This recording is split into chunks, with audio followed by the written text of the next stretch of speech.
This is macOS Ken. A COVID closure for Apple retail, a few notes from Wall Street, and a settlement unsettled. It is Friday, the 10th of December, 2021. I'm Ken Ray, and this is news from macOS Ken, brought to you by yours truly and sponsored by Ladder. Smart, dynamic term life insurance. Learn more at ladderlife.com/macOSKen. This show is also sponsored by Upstart. Fair and fast personal loans. Debt can feel like a long, dark tunnel. Upstart can be the light at the end of it. Whether it's paying off credit cards, consolidating high-interest debt, or funding personal expenses, over 1 million people have used Upstart to get a simple, fixed monthly payment with a clear payoff date. That's that light at the end I was talking about. Upstart looks at more than just your credit score, factoring in income and current employment. You can check your rate without impacting your credit score in minutes for loans between $1,000 to $50,000, and you can receive funds as fast as 1 business day after accepting your loan. Find out how Upstart can lower your monthly payments today when you go to upstart.com/macOSKen.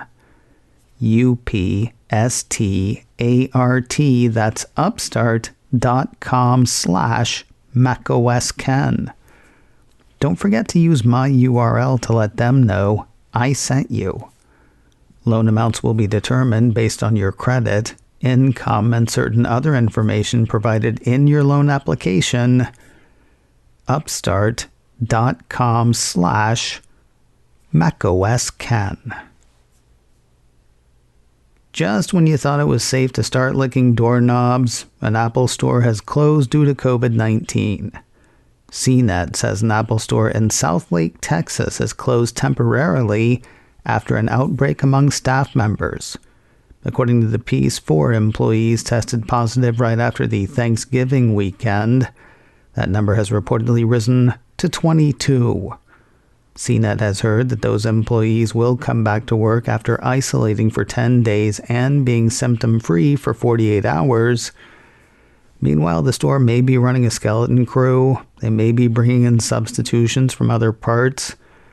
Whatever the case, the store's website says that it is temporarily closed, but that it will be back open with regular hours at 10 a.m. local time on Monday. Bernstein research analyst Tony Sacconaghi has penned a note on Apple's AR, VR, mixed reality plans. I'm not sure what he said exactly, but they sure were words.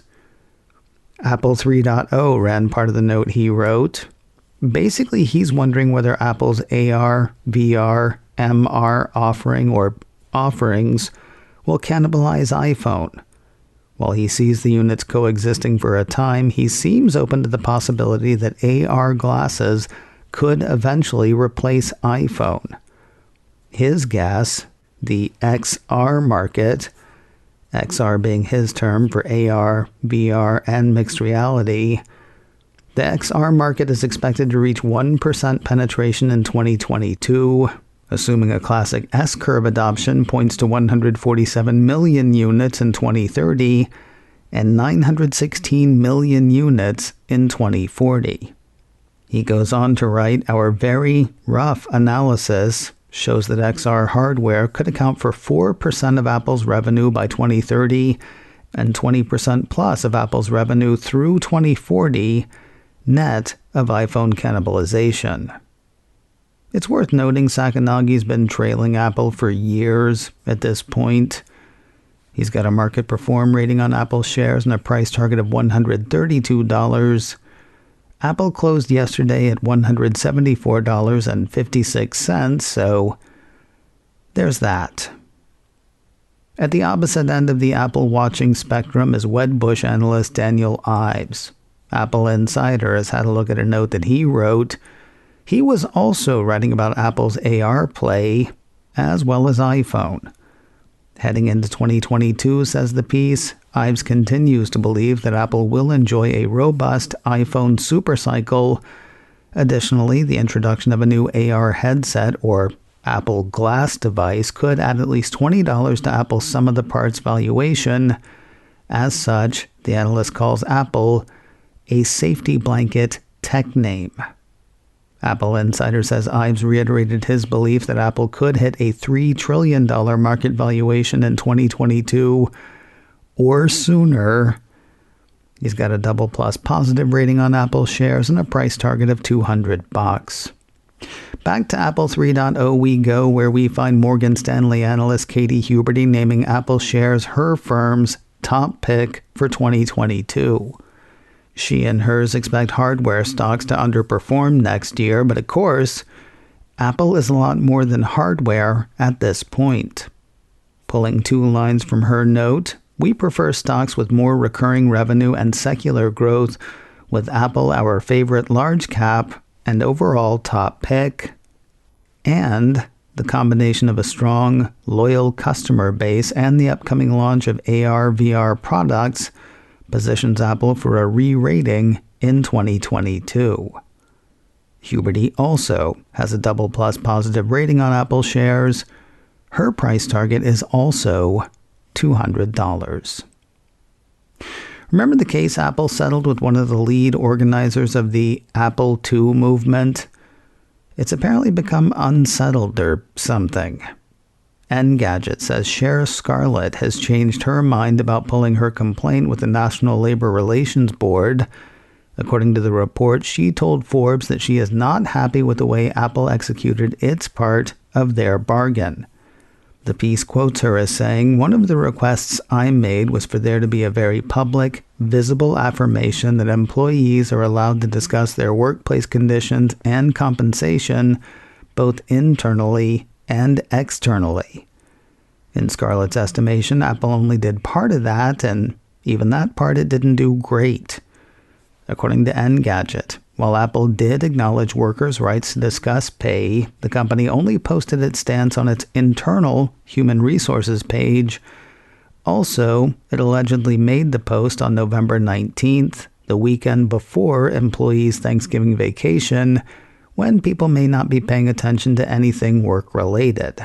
The company also took the post down by Monday after the holidays, when employees have only just started coming back to work. The piece says she's also bothered that Apple refused to make the 22 changes in the settlement document that the NLRB had requested.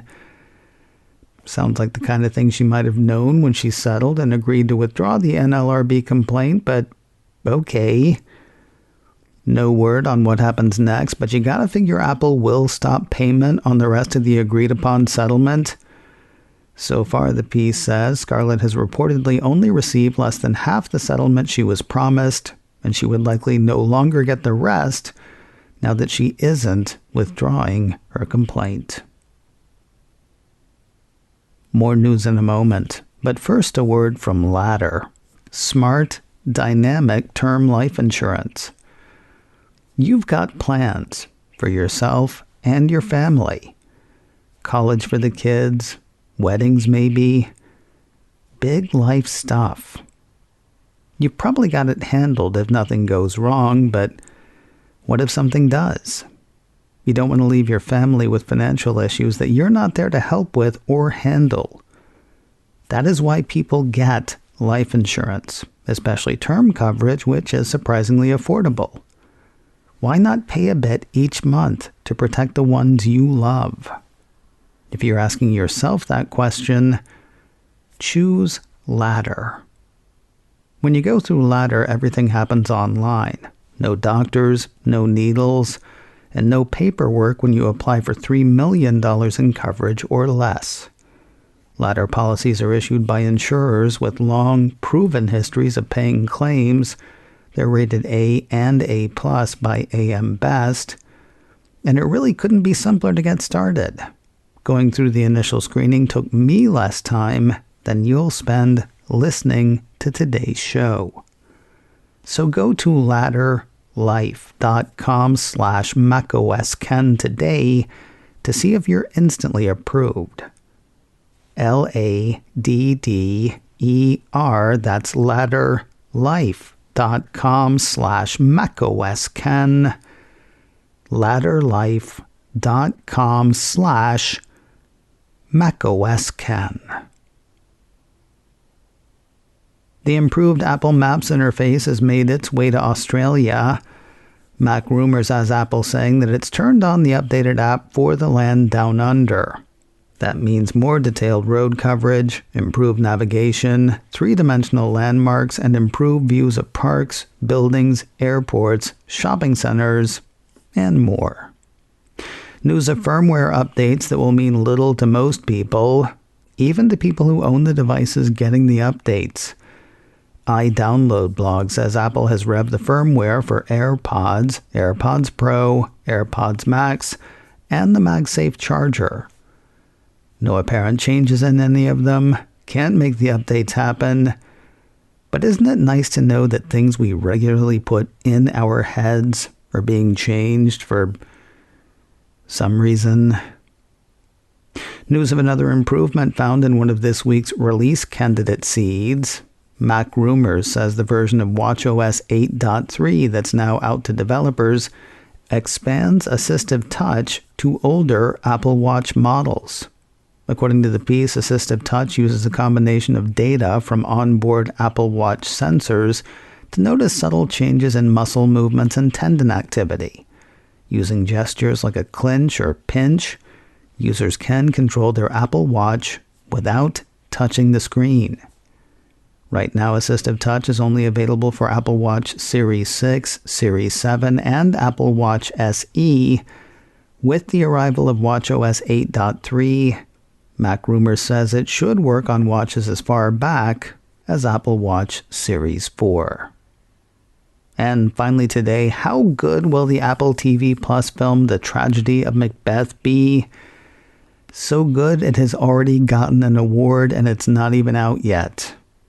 Apple issued a press release Thursday calling out 4 awards it's receiving from the American Film Institute, or AFI. According to the release, AFI Awards honorees include 10 outstanding films and 10 outstanding TV programs deemed culturally and artistically representative of this year's most significant achievements in the art of the moving image. Apple TV Plus got 2 nods in each category. On the film side are the Shakespeare adaptation, which hasn't even opened yet, and Coda. On the TV side, recognition goes to Schmigadoon, and do I even need to say it? Okay, I will. It's Ted Lasso. That show is really deserving of awards, but it's starting to feel like they should just go ahead and give them one at the start of each ceremony, then let everything else compete without Team Lasso wrecking the curve. AFI honorees will be celebrated on the 7th of January 2022 at the annual AFI Awards in Los Angeles, California, according to the release.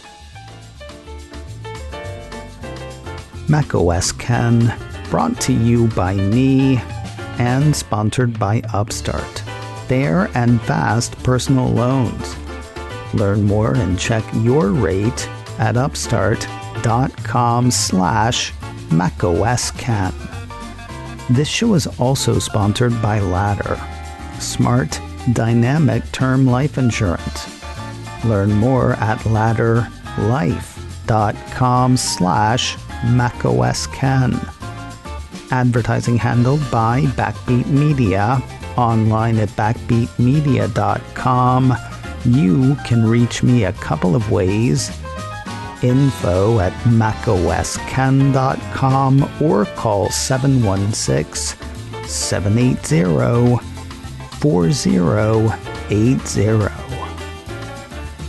Until next time, that is news from macOS Ken. I'm Ken Ray.